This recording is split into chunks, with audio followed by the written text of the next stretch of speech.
Hello friends. स्वागत है आपका एक नई सीरीज़ में जिसमें डेटा टाइप्स के रिमेन टॉपिक्स को आज कंप्लीट किया जाएगा। और आज जो टॉपिक है पाइथन फ्रोजन सेट के साथ साथ आप देख रहे हैं आपके स्क्रीन के ऊपर बुलियन डेटा टाइप्स के अलावा बाइट डेटा टाइप्स, और इसी के साथ में मेमोरी बाइट एरे फंक्शन के साथ memory view data types Python, then none data type in Python. In topics को आज डिस्कस किया जाएगा। तो आई होप कि आपको चीज़ें समझ में आई होंगी पिछली सीरीज़ में। तो हम इसको स्टार्ट करते हैं। Python frozen set. Python frozen set return immutable frozen set object initialized with the element from the given iterable. Frozen set is just like a immutable version of Python set object, while elements of set can be modified at any time. Elements of a frozen set remain the same after creation. Due to this, frozen set can be used as a key in dictionary or element of another set. But like set, it is not ordered. The element can be set at any time, at any index. Now, frozen set function जो है वो immutable frozen set object को initialise करता है। जो भी आप iteration देते हैं उसके अंदर फ्रोजन सेट जो है वो इम्यूटेबल वर्जन है पाइथन सेट ऑब्जेक्ट का। जबकि आप एलिमेंट्स को सेट करते हैं, सेट करने के लिए जब आप एलिमेंट्स सेट में डालते हैं तो एलिमेंट्स फ्रोजन सेट जो है वो वैसे ही रहता है जैसे कि जिस टाइम पर उसको आपने सेम क्रिएशन किया था उस टाइम पर। इस वजह से फ्रोजन सेट को जो है एज अ की डिक्शनरी के अंदर ये एलिमेंट के तौर पर दूसरे सेट में यूज़ किया जा सकता है। बट लाइक सेट, जैसे कि हम देखते हैं कि सेट जो है वो ऑर्डर नहीं है, जिसमें एलिमेंट्स को जो है किसी भी इंडेक्स पर सेट किया जा सकता है। ऐसा फ्रोजन सेट का अगर हम पैरामीटर देखने पे आते हैं तो पता चलेगा आगे की चीज़ें। The frozen set function take single parameter. इसमें इटरेबल मतलब ऑप्शनल है। The iterable which contains element to initialize the frozen set with iterable can be set dictionary and tuple etc means जो इटरेशन यहाँ पर दी जाएगी वो इंसलाइज की जा सकती है फ्रोजन सेट के साथ में, या आप जा सकते हैं रिटर्न वैल्यू के लिए। Return value from frozen set का मतलब है कि frozen set function returns the immutable frozen set initialised with the parameter element from the given iterable. If no parameter are passed it returns the empty frozen set. Means is that कि अगर iteration contain करते हुए elements को आप initialised करेंगे तो iteration जो है वो सेट की जा सकती है। इटरेशन हो सकती है चाहे वो सेट के साथ में हो, डिक्शनरी के साथ में हो, या टपल्स के साथ में हो, या रिटर्न वैल्यू आप दे रहे हैं अगर फ्रोजन सेट में तो फ्रोजन सेट फंक्शंस जो है वो रिटर्न करेंगे इम्यूटेबल फ्रोजन सेट्स को, जिसमें कि एलिमेंट्स को जो है आपने इटरेशन या इटरेबल है या नहीं ये भी देखना पड़ेगा। अगर अगर आपने रिटर्न कोई पास नहीं किया है, कोई पैरामीटर नहीं दिया है, तो वो रिटर्न कर देगा एम्प्टी फ्रोजन सेट को। ठीक है, तो यहाँ पे एक प्रोग्राम दिया गया है जिसको हम अच्छे से समझने की कोशिश करेंगे कि यहाँ पे एक्स दिया, एक्स के अंदर फ्रोजन सेट दिया हुआ है। अब देखिए यहाँ पर टपल भी लगाया गया है, ठीक है, और उसके बाद डिक्शनरी भी डिफाइन की गई है एप्पल, ठीक है। और आप देख रहे हैं यहाँ पर बनाना, चेरी, ठीक है, फ्रोजन सेट के तौर पर जैसे कि इनको डिफाइन किया गया है। डिस्प्ले कर रहे हैं एक्स को और डिस्प्ले कर रहे हैं उसके डेटा टाइप को, तो प्रिंट कर रहे हैं टाइप एक्स को। अब देखिए फ्रोजन सेट में देखिए यहाँ पर वैल्यू दिखा रहा है, ठीक है, एज इट इज़ जो वैल्यूज़ आपने डिफाइन की थी एप्पल, बनाना, चेरी, और क्लास डिफाइन कर रहा है फ्रोजन सेट के ऊपर, ठीक है। तो आई होप कि आपको ये चीज़ समझ में आई होगी। नेक्स्ट बढ़ेंगे हम Boolean data type. Boolean data type के बारे में अगर हम बात करें तो बूलियन डेटा टाइप जो है एक बिल्ट इन डेटा टाइप है। जैसे कि इसमें आपको बताया जाएगा Boolean data types is one of the built in data type provided by the Python which represent one of the two values, true or false. Generally it is used to represent the truth values. The expressions, for example, 1 is equal to 1 is true, where 2 is less than 1 is false. Means 2 is less than 1 is false. Python Boolean data type. The Python Boolean data type can be of the two types, either true or false. The output class bool indicates the variable is boolean data type. Means is that कि python boolean data types के अंदर एक built in data type है जो provide करता है आपको optional values, और इनका यूज़ जो है एक तरीके से रिजल्ट को ट्रू और फॉल्स बूलियन एक्सप्रेशंस को कंडीशनली चेक करने के लिए यूज़ किया जाता है, और यहाँ पर वैल्यूज़ को ट्रू और फॉल्स में जनरेट किया जाता है। जनरली जे अगर रिप्रेजेंट हो रही है ट्रूथ वैल्यूज़ की एक्सप्रेशंस, तो वहाँ पर एग्जांपल से 1 = 1 ट्रू है, और वहीं यहाँ पर कि 2 is less than 1 is false है, 1 is less than 2 is false है। तो ये यहाँ पर एक्सप्रेशन डिपेंड करेगा कि आप एक्सप्रेशन को चेक करें, उसके बाद पता चलेगा कि रिजल्ट जो है वो ट्रू में है या फॉल्स में। ठीक है। अब देख सकते हैं, आगे हम बढ़ेंगे। यहाँ पर एग्जाम्पल के तौर पे दिया हुआ जैसे x = ट्रू। अब प्रिंट कर रहे हैं यहाँ पर किसको, x को प्रिंट कर रहे हैं। प्रिंट अब डायरेक्ट यहाँ पे वैल्यू ट्रू रिजल्ट दिया गया है। अब इसका मतलब है जो ट्रू और फॉल्स को चेक करा रहे हैं x के, तो ये रिजल्ट आपका प्रिंट कर रहे हैं टाइप x में। देखिए डेटा टाइप कैसा दिखा रहा है आपको, बूल डेटा टाइप दिखा रहा है, बूलियन डेटा टाइप दिखा रहा है। ठीक है। एवलुएट वेरिएबल एक्सप्रेशंस के तौर पे देखा जाए तो जब हम एवलुएट करते हैं किसी वैल्यू या वेरिएबल्स को, तो पाइथन बूल फंक्शन का यूज़ करते हैं, और this method is use to return the convert values in boolean values true और false using the standard truth testing procedure. Means is that कि ट्रूथ टेस्टिंग प्रोसीजर का मतलब क्या है, यहाँ पे ट्रूथ टेबल के थ्रू जो आप ट्रूथ टेबल बनाते हैं वो उसके थ्रू आप ये चेक कर पाते हैं कि वैल्यूज़ यहाँ पर ट्रू हैं या फॉल्स हैं। ठीक है, क्लियर। तो हम आगे बढ़ेंगे। अगर बाइट डेटा टाइप्स की जैसे कि हम बात करते हैं, बाइट डेटा टाइप्स जो है रिटर्न बाइट्स ऑब्जेक्ट को रिटर्न करता है, और it can convert objects into byte objects and create empty bytes objects of the specified size sorry. The difference between the bytes and byte array is that कि bytes return an object that cannot be modified and byte array returns object that can be modified. Means is that कि byte function जो है वो return करता है bytes object को। Clear? It can convert to into bytes object। ये convert कर सकता है किसी भी object को bytes object में, और create कर सकता है empty bytes object किसी specified size के लिए। डिफरेंस ये है कि बाइट्स और बाइट एरे के अंदर कि जो बाइट्स है वो रिटर्न करेगा, जो ऑब्जेक्ट रिटर्न करेगा वो मॉडिफाइड नहीं हो सकते, और बाइट एरे के अंदर रिटर्न ऑब्जेक्ट्स जो भी दिए जाएंगे वो मॉडिफाइड हो सकते हैं। इस चीज़ को थोड़ा ध्यान रखना है कि बाइट्स जो है के थ्रू जो ऑब्जेक्ट्स रिटर्न होंगे वो मॉडिफाइड नहीं किए जाएंगे, चेंजेबल नहीं होंगे, और बाइट्स एरे के थ्रू जो भी आप यहाँ पर ऑब्जेक्ट रिटर्न करेंगे उसे मॉडिफाई किया जा सकेगा। तो यहाँ पे देखिए बाइट्स एक्स इनकोडिंग एरर दिया जा रहा है यहाँ पर। अब देखिए कि जैसे कि यहाँ पर आपका एक पैरामीटर और डिस्क्रिप्शन के तौर पे एक टेबल बनाई गई है, एक्स को यहाँ पे डिफाइन किया गया है। तो एक्स क्या है, एक सोर्स है। जब एक आप बाइट्स ऑब्जेक्ट्स को क्रिएट कर रहे हैं, तो अगर ये इंटीजर है तो एक एम्प्टी बाइट ऑब्जेक्ट के साइज़ को वहाँ पर क्रिएट किया जाएगा। ठीक है, और उसके साइज़ को रिटर्न किया जाएगा। अगर ये स्ट्रिंग है तो मेक श्योर ये करना है कि उसकी इनकोडिंग का सोर्स वहाँ पर दिया गया हो। इनकोडिंग मतलब का मतलब ये है कि इनकोडिंग ऑफ स्ट्रिंग की इनकोडिंग हो।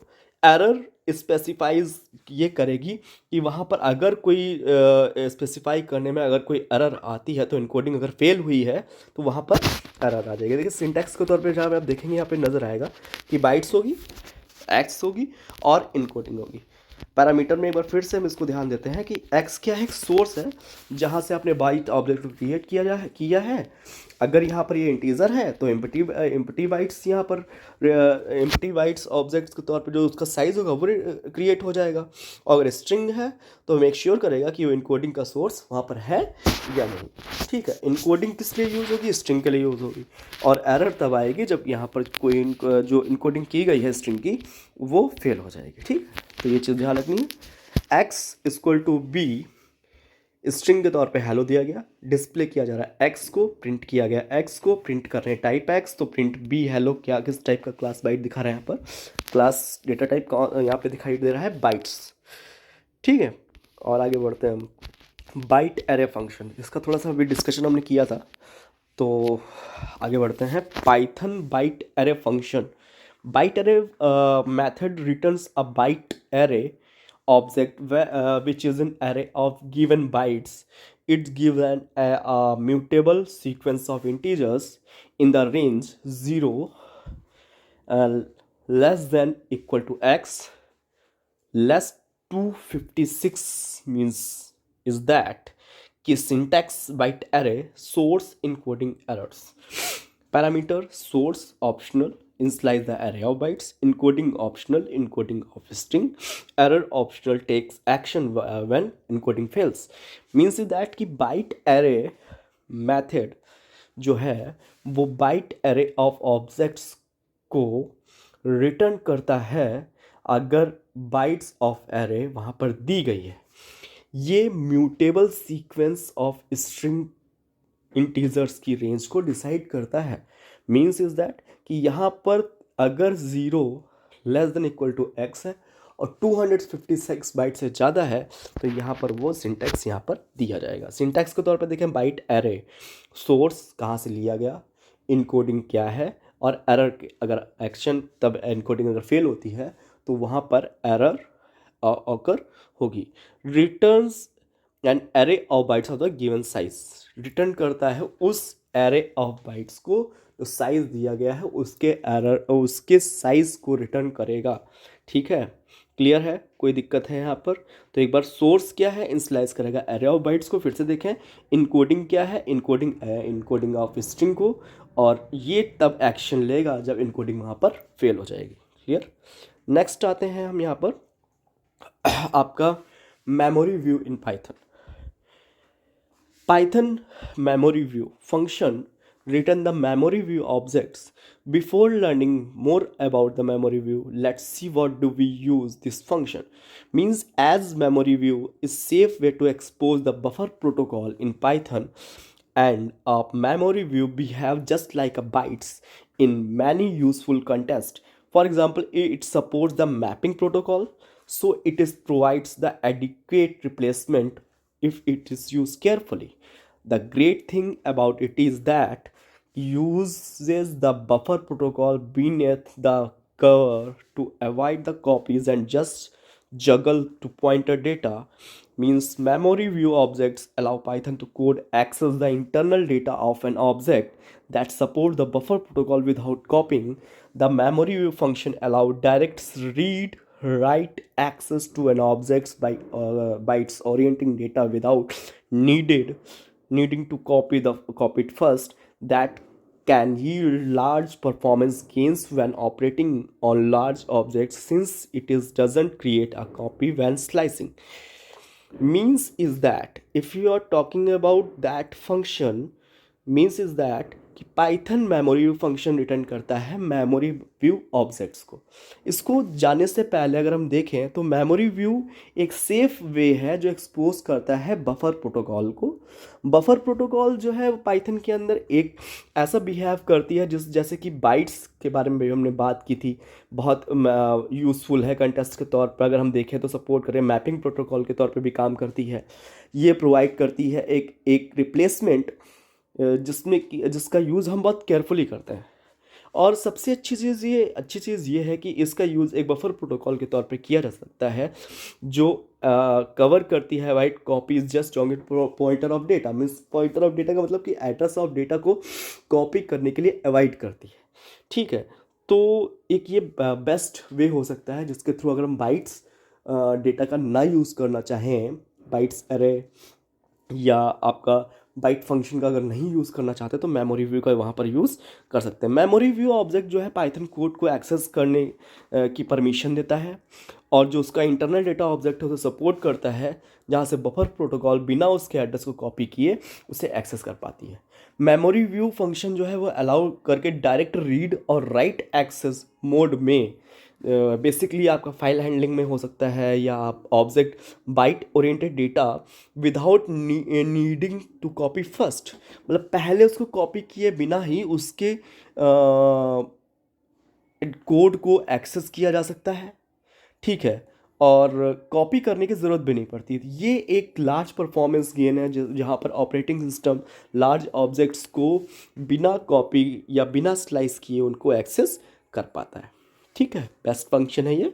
और मेमोरी व्यू एक डेटा टाइप्स के तौर पे अगर हम बाइट 5 दे रहे हैं, देखिए यहाँ पर प्रिंट कर रहे हैं एक्स को, तो प्रिंट यहाँ पर जो है मेमोरी टाइप एक्स दिया गया, तो मेमोरी 8 एट यहाँ पर देखिए उसका एड्रेस जहाँ पर ये 5 बाइट्स स्टोर हुई हुई होंगी, ठीक है, या डेटा स्टोर हुआ होगा, तो पहले बिना कॉपी किए इस कंटेंट को या इस डेटा को स्लाइस किए बिना एक्सेस किया गया है। ओके, चलिए अब हम आते हैं बिना टाइम वेस्ट किए नन डेटा टाइप पर।